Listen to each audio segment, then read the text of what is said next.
நீங்கள் பார்த்துக் கொண்டிருப்பது நியூஸ் 21 செய்திகள். தமிழ்நாடு செய்திகளை உடனுக்குடன் தெரிந்து கொள்ள நியூஸ் 21 செய்திகளை பாருங்கள். உண்மை, உழைப்பு, உயர்வு. ஸ்ரீ மாரியம்மன் ஆலய கும்பாபிஷேக விழா விழுப்புரம் மாவட்டம் செஞ்சி தாலுகா சின்னகரம் ஊராட்சியில் அருள்மிகு முத்து மாரியம்மன் ஆலய மகா கும்பாபிஷேக விழா வெகு விமர்சையாக நடைபெற்றது. இதில் செவ்வாய்க்கிழமை மங்கள இசை தொடங்கி விக்னேஸ்வர பூஜை, ஸ்ரீ கணபதி ஹோமம், ஸ்ரீ லட்சுமி ஹோமம், தீபாராதனை உட்பட பல்வேறு நிகழ்ச்சிகள் நடைபெற்றன.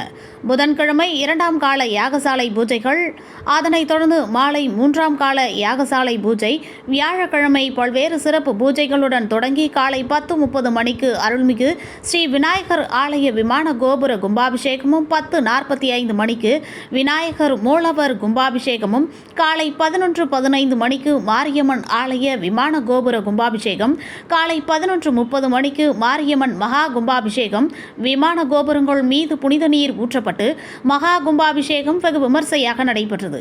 இதில் ஏராளமான பக்தர்கள் கலந்து கொண்டு சுவாமி தரிசனம் செய்தனர். அதனைத் தொடர்ந்து அன்னதானம் வழங்கப்பட்டது. நியூஸ் 21 செய்திகளுக்காக விழுப்புரம் மாவட்ட செய்தியாளர் அருண் பிரகாஷுடன் ஒளிப்பதிவாளர் ராஜாமணி.